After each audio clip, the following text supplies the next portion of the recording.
Shalom Adonai, a graça e a paz do Senhor Jesus a todos vocês que acompanham o canal A Poderosa Palavra de Deus com o presbítero Sérgio Santos.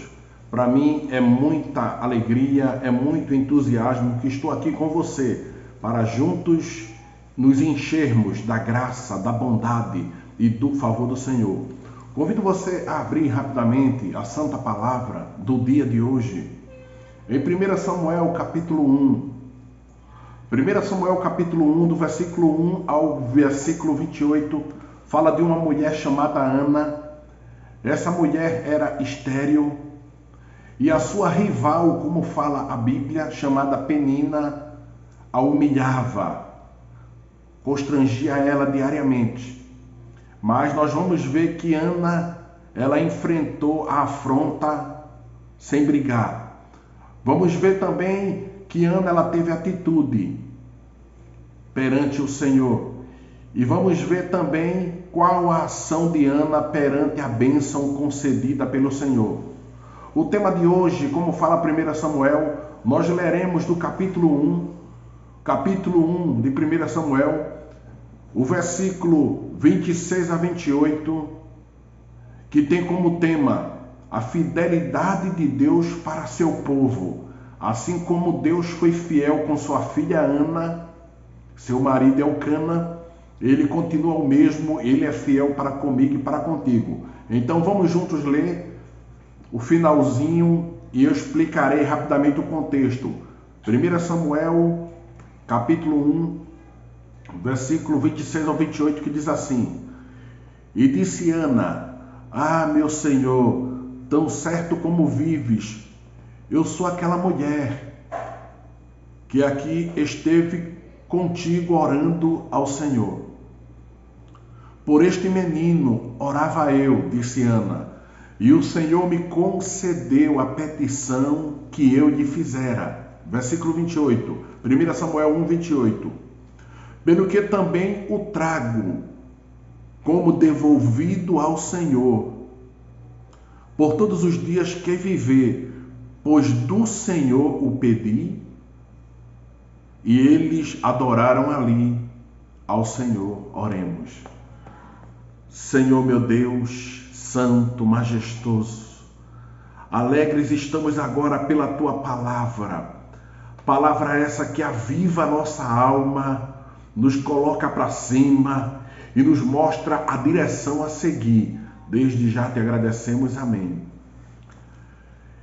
Que texto maravilhoso! Esse texto pelo qual nós vamos aprender agora do Senhor fala de oração. Eu falei anteriormente que a fidelidade de Deus para seu povo. Então a primeira aplicação, quem é o povo de Deus? A fidelidade de Deus é para quem? É para aquele que é seu povo. E o seu povo, ele ora. E na oração ele clama por socorro. Na oração pedimos estratégias e na oração agradecemos no tempo certo. Então, quando nós vemos esse livro, que é o 9º livro da Bíblia, 1 Samuel, tanto 1 Samuel como 2 Samuel no hebraico é um único livro. E esse livro foi escrito por quem? Pelo filho dessa personagem de 1 Samuel chamado Ana. E o pai de Samuel, como está lá no capítulo 1, Elcana. Nós vemos uma história maravilhosa. Você pode estar perguntando, o que significa o livro de Samuel? O livro de Samuel, ele significa a transição da teocracia para a monarquia. É interessante falarmos disso porque de Gênesis até 1 Samuel, toda a terra, quem governava diretamente era o Senhor Yahvé, o nosso Deus. Aí você pergunta, ele governava como? Deus governava através do profeta, sacerdote, porque até 1 Samuel não existia rei no povo de Deus. Nas nações pagãs, sim, existiam reis. Mas no povo de Deus não existia rei. Aí você pergunta, por que não? Porque o próprio Deus, o Rei dos Reis, ele estava guiando e cuidando do povo. Então, quando nós chegamos em 1 Samuel, nós vemos que a partir do capítulo 10, o povo ele rejeita a presença do Senhor. E esse Samuel, que nós vamos falar rapidamente, que é filho de Ana, ele vai e unge um homem chamado Saul como rei de Israel. E o Senhor fala para Samuel, Samuel, o povo tem me rejeitado. E isso foi verdade. O povo olhou para as nações pagãs e falou para Samuel. Porque Samuel, ele era juiz, foi um dos últimos juízes de Israel. Ele era profeta e também era sacerdote. Então, o que é que o juiz fazia? Ele resolvia ou procurava resolver o problema social da comunidade, do povo. Então, o povo colocou, podemos dizer assim, Samuel na parede e disse, nós queremos também um rei, porque todas as nações têm rei. E o Senhor chega para Samuel e diz, Samuel, não fica triste, o povo não rejeitou a ti, Samuel, mas rejeitou a mim. Então é ungido Saul. Saul é um mau rei, está lá em 1 Samuel capítulo 13. Ele desobedece ao Senhor e o Senhor tira o reinado de Saul e dá a um homem segundo o coração de Deus, conhecido como o rei Davi. Em 1 Samuel capítulo 16, nós vemos que ele desce para Siló e vai também ungir a Davi como rei. 1 Samuel capítulo 17. Então, o livro ele mostra a transição. Teo é Deus, cracia, governo. Teocracia era Deus governava o povo diretamente, Deus governava. E entra a monarquia. Monarquia já fala de realeza, fala de reis, mas aqui no contexto bíblico é rei terreno.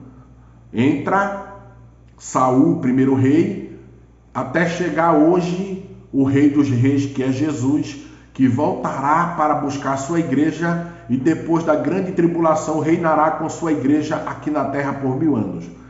Então nós vemos que esse livro maravilhoso, ele tem esse propósito de escrever a transição da teocracia para a monarquia.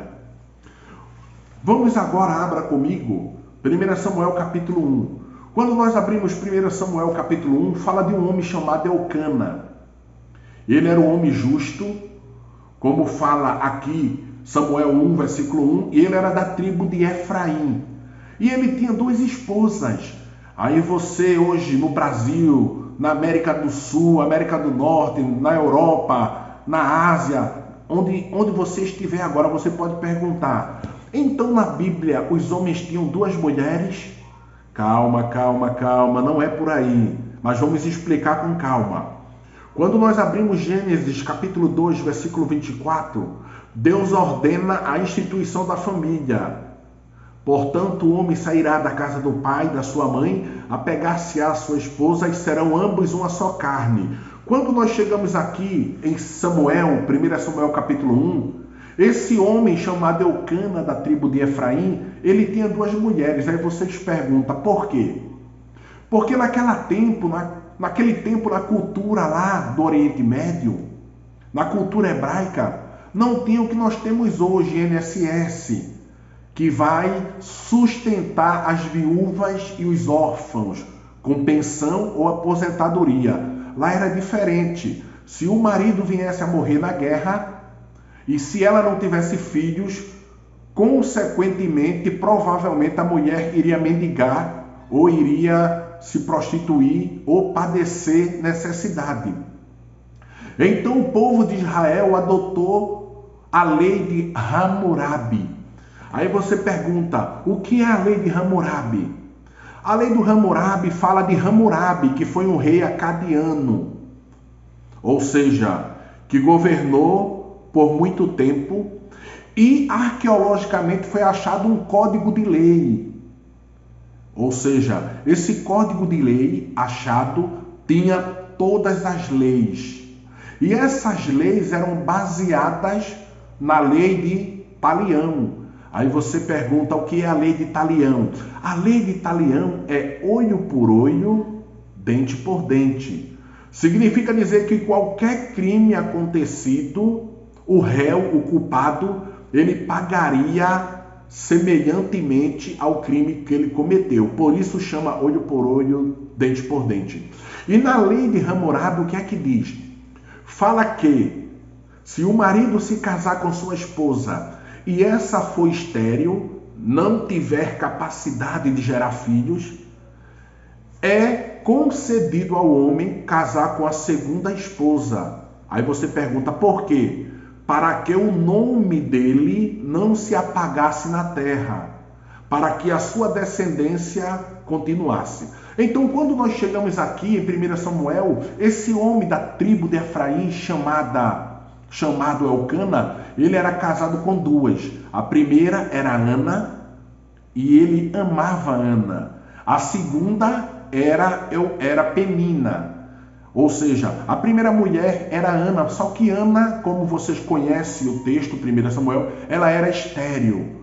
Como fala no texto aqui, Deus teria cerrado a madre, ou seja, ela não concebia, ela era estéril. Só que a outra esposa, Penina, ela tinha filhos, tinha 4 ou 5 filhos, como mostra o texto, e ela zombava de Ana, humilhava, maltratava, ficava questionando, ficava pisando. E o texto mostra aqui, como você pode ver aqui, 1 Samuel 1,6, a sua rival a provocava excessivamente para irritá-la, porquanto o Senhor lhe havia cerrado a madre. Então você pode ver na Bíblia, Penina irritava Ana, e Ana chorava. Quando nós chegamos aqui, no versículo 8, o marido Elcana disse: Ana, por que choras? E por que não comes? E por que o teu coração está triste? Não te sou melhor do que 10 filhos? Significa dizer que esse homem, o marido de Ana e de Penina, era um justo, era um homem íntegro, e ele amava Ana. Só que Ana, ela só fazia chorar. E o marido começava a animar, a fortalecer e encorajar Ana. Quando nós chegamos no versículo 9, nós vemos que Ana, ela começa a orar. Ela era humilhada, não brigava, mas sendo humilhada, maltratada, ela ficava orando, chorando. E nós vemos a atitude dela a orar. Do versículo 9 ao versículo 18, ela começa a orar. E nessa oração ela faz um voto a Deus. Do capítulo 19 ao capítulo 28, a vitória dela chega. Então a gente vai voltar agora para o texto rapidamente. 1 Samuel capítulo 1, do 26, disse Ana: Ah, meu Senhor, tão certo como vives, eu sou aquela mulher que aqui esteve contigo orando ao Senhor. Porque este menino orava eu por ele. E o Senhor me concedeu a petição que eu lhe fizera, pelo que também eu trago como devolvido ao Senhor. Por todos os dias que viver, pois do Senhor pedi, e eles adoraram ali ao Senhor. O que é que nós vemos aqui em 1 Samuel?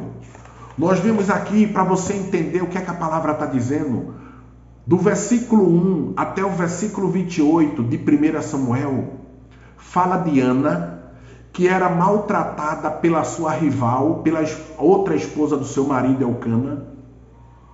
E nós vemos que ela vai para a igreja, porque de ano em ano o marido subia para o templo para consagrar a Deus, para adorar, para dizimar, para ofertar.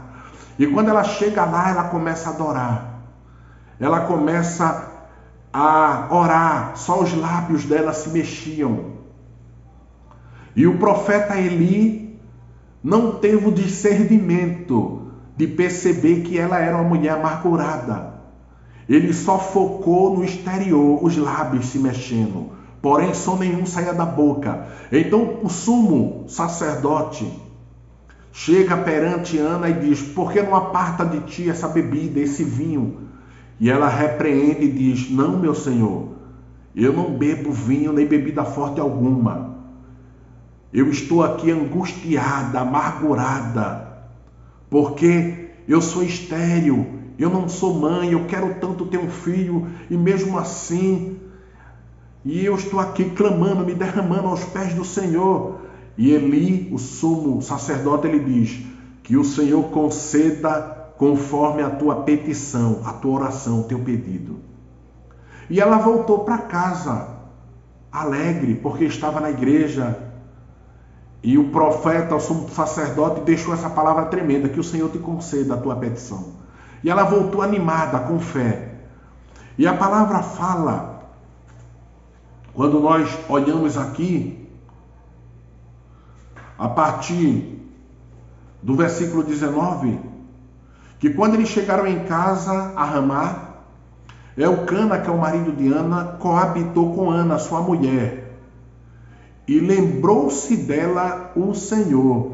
Então ela desce de Siló, que era onde estava o templo, ela chega na sua terra, em Ramá, alegre, fortalecida pela palavra, e ela vai coabitar. O termo coabitar é marido e mulher, união matrimonial, ou seja, o marido teve a sua esposa como esposa e a esposa teve o seu marido como marido, e o Senhor se lembrou da petição, da oração de Ana. E com certeza, a partir daquele momento, o Senhor concedeu a Ana, aleluia, concedeu que ela fosse fértil, e ela engravidou. Que coisa linda! Então nós vemos aqui que ela engravida, mas só que antes ela tinha feito um voto ao Senhor. O voto que ela fez: se o Senhor me conceder um filho, eu o entregarei, Senhor, por todos os dias da minha vida, para ser teu filho, para trabalhar na tua igreja. Amém. E ela fez um voto ao Senhor. Então nós vamos agora para 3 aplicações. Como nós vemos, 1 Samuel capítulo 1, a fidelidade de Deus para seu povo. Nós vamos ver as 3 atitudes que Ana teve e que todo aquele que é de Deus também é preciso ter. A primeira atitude de Ana em frente à perseguição, onde é que a gente vê isso? No capítulo 1, do versículo 1 ao 8, nós vemos que Penina, a outra esposa de Elcana, humilhava Ana. E mesmo Ana sendo maltratada, o que é que ela faz? Ela suporta a afronta, ela resiste à perseguição. Quando nós vamos lá para 2 Coríntios, capítulo 4, abra comigo, convido você a abrir a palavra, 2 Coríntios, capítulo 4, versículo 17, o que é que fala? Porque a nossa leve e momentânea tribulação produz um peso excelente de glória. Então, Ana, ela cumpriu o que foi escrito lá na frente pelo apóstolo Paulo, em 2 Coríntios 4,17. Ela sabia que toda luta aqui na terra, toda humilhação é passageiro, é momentâneo. E aplicação para mim e para você no dia de hoje: a nossa leve e momentânea tribulação produz para nós um peso eterno de glória muito excelente. Aplicação para mim e para você: quando você for humilhado, maltratado, não revide da mesma forma, porque se você agir da mesma forma, você é semelhante àquele que está te agredindo, àquele que está te ofendendo. E quem faz isso, Deus não age. Então, a primeira atitude em frente à perseguição. Qual foi a primeira atitude de Ana? Do versículo 1 ao versículo 8. Suportar a afronta. Ela sabia que a luta aqui na terra é momentânea e ela é leve, porque o que o Senhor tem preparado para nós é inexplicavelmente melhor. Quando nós vamos para a segunda atitude de Ana, E a segunda atitude que o povo de Deus deve ter, porque o tema fala a fidelidade de Deus para seu povo. Assim como Ana era fiel a Deus e era povo de Deus, assim eu e você também somos povo de Deus. Então a primeira atitude de Ana, resistir à humilhação, resistir à afronta. Significa dizer que ela tinha espírito de mansidão. A segunda atitude de Ana, a gente vai ver isso onde? Do versículo 9 ao versículo 18. Vamos ler só o início do versículo 9. Após terem comido em Siló, estando Eli, o sacerdote, assentado numa cadeira junto ao pilar do templo, o versículo 10, levantou-se Ana. Então, nós vamos ver que Ana se levantou. Ela teve atitude. No versículo 12, o que é que diz? Demorando-se ela a orar. Ela começou a orar. Então a palavra fala, 1 Samuel, capítulo 1, versículo 12, que a atitude de Ana foi orar. A primeira atitude, do versículo 1 ao 8, ela resistiu à humilhação da rival. Porque a rival tinha filhos e Ana não tinha, mas ela sendo humilhada, maltratada, ela ficava calada, ela não brigava, ela não amaldiçoava. Então qual a segunda atitude? Confiar em Deus. Quando Ana vai para Siló, para o templo, ela confia em Deus. E no versículo 12 de 1 Samuel, capítulo 1, ela começa a orar. Significa dizer que Deus tem compromisso com Ana. Orar significa, confiar em Deus significa ter compromisso com Deus. A gente pode ver isso no versículo 18. 1 Samuel, capítulo 1, versículo 18, o que é que diz? E disse Ana, acha tua serva mercê diante de ti. Assim a mulher se foi caminho, comeu, e seu semblante já não era triste. Ou seja, ela começou ali a ter uma intimidade maior com o Senhor, a ter uma singularidade, ou seja, harmonia, intimidade com Deus. Então nós vemos que a segunda atitude de Ana, confiar em Deus, ter compromisso com Deus. Quando nós vamos para Lucas 9, abra comigo, versículo 62, Lucas 9, 62, Jesus fala assim para o povo e fala assim hoje para mim e para você. Ninguém que põe a mão no arado e olha para trás é apto para o reino de Deus. O Senhor está dizendo que todo aquele que começa a ser povo de Deus, todo aquele que tem compromisso com Deus, ele não pode mais olhar para trás.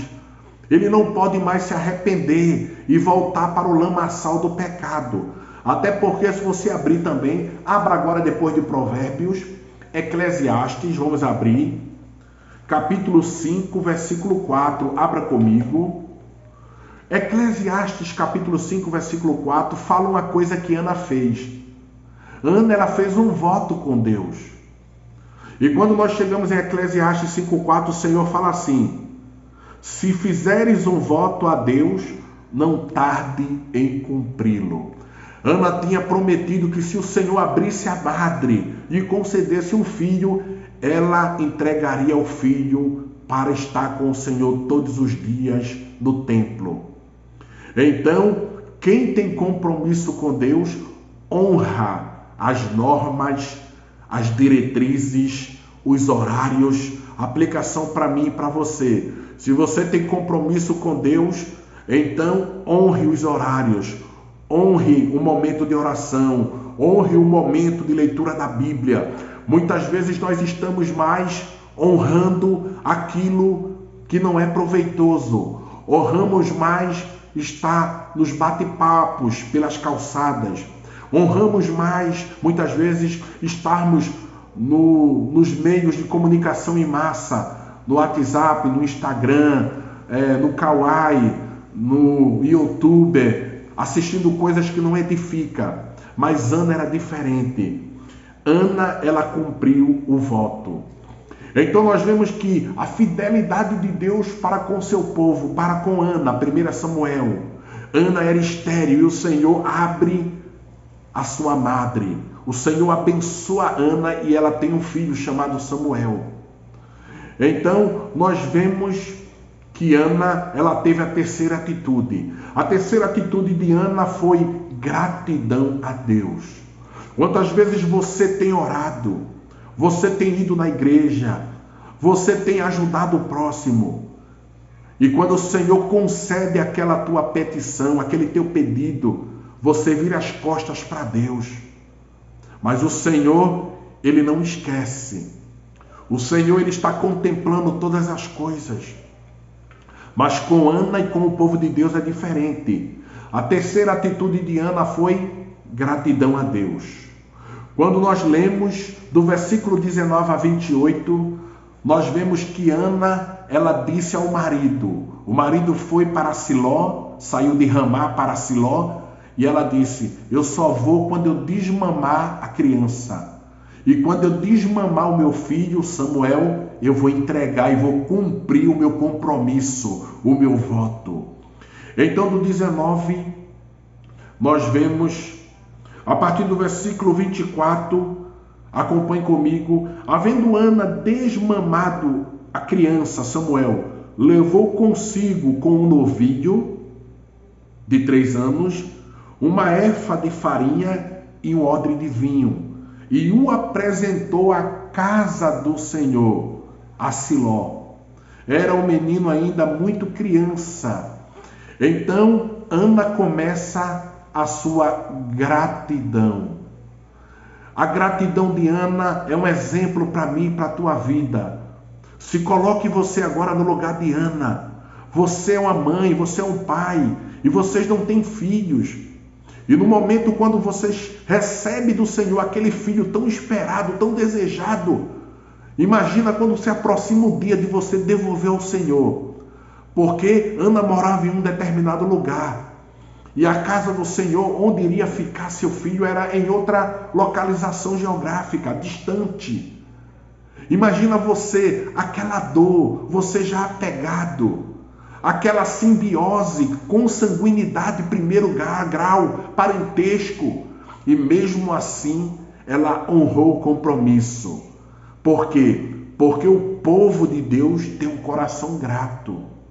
Ela sabia que aquele filho primeiro é de Deus. E aquele filho foi dado a ela como presente. Porque assim fala no Salmo 127:3. Herança do Senhor são os filhos, do fruto do ventre seu galardão. Herança significa herança do Senhor, então Deus é o dono. Fruto do ventre, o fruto que vai sair do ventre, galardão é recompensa. E qual é o fruto? O filho, a filha. E Ana sabia disso perfeitamente. Mesmo sabendo, ela devolveu. Por quê? É necessário você que me acompanha, que acompanha o canal, a poderosa Palavra de Deus, saber que nós não temos nada aqui na terra. Tudo é do Senhor. O teu filho, a tua filha, teu marido, tua esposa, teu neto, tua neta, pertence ao Senhor, como fala no Salmo 127:3. Herança do Senhor são os filhos. Os nossos filhos são do Senhor. Então que nós venhamos a orar pelos nossos filhos. Então nós vemos que a primeira atitude de Ana, suportar a afronta. Ou seja, a primeira atitude frente à perseguição, ela suportou a afronta. A segunda atitude, ela confiou em Deus, ela teve compromisso com Deus. A terceira atitude, gratidão a Deus. Significa dizer que ela cumpriu o seu voto. Quando nós vamos para o Salmo 51:17, Salmo de Davi, fala uma coisa interessante. Sacrifícios agradáveis ao Senhor, o que é? É você pegar o dinheiro e dar a fulano, dar a cicrano, isso é honroso, é bênção, mas não. O sacrifício que agrada ao Senhor é um espírito quebrantado, um coração contrito e compungido não desprezará o Senhor. Então nós aprendemos que o Senhor se agrada de quê? De um espírito quebrantado. O que é um espírito quebrantado? É quando a sua persona, a sua máscara cai, a sua personalidade, o seu caráter, junto com a sua moral, eles dizem: eu preciso de ti, Senhor. Ó Senhor, eu sou carente pela tua palavra, pela tua direção. Isso é um espírito quebrantado. Só que no Salmo 51:17 fala mais. Um coração compungido. Um coração compungido está falando um coração despedaçado, quebrado. Ó Senhor, meu coração está quebrado, está despedaçado. O que significa isso? Significa dizer que tudo aquilo que eu sei não serve de nada. O que serve é aquilo que vem do Senhor. Isso é um coração compungido. E a palavra ainda fala mais. E um coração contrito não desprezará o Senhor. O que é um coração contrito? Contrito no hebraico significa um coração arrependido. Senhor, estou arrependido de ter pecado, de ter feito aquilo, de ter ficado calado. Ó Senhor, aplicação para nós, me perdoa pelas nossas omissões. Nos perdoa, Senhor, pela nossa ociosidade, pela nossa incredulidade.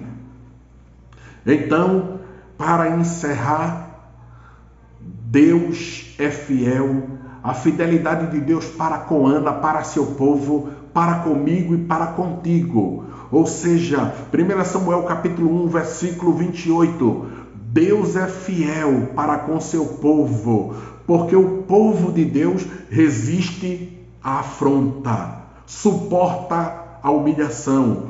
A segunda atitude, o povo de Deus confia em Deus. O povo de Deus tem compromisso de Deus. E a terceira atitude da fidelidade de Deus para com o povo de Deus. O povo de Deus tem gratidão a Deus. Para encerrar, vamos deixar Efésios capítulo 2, versículo 10, que diz assim: eu, você, o povo de Deus, Efésios 2:10, somos feitura dele, criados em Cristo Jesus para as boas obras. A palavra do Senhor no Efésios capítulo 2, versículo 10, está falando que todo aquele que é povo de Deus é criado para as boas obras. Observação, as boas obras não salvam. As boas obras são para os salvos. Significa dizer que quem é de Deus, quem é salvo, pratica as boas obras. E que o Senhor possa abençoar você aí na sua casa. Até amanhã. E tenha um ótimo dia na presença do Senhor. Se inscreva no canal, compartilhe, para que a palavra do Senhor venha a ser propagada por todo mundo. Amém.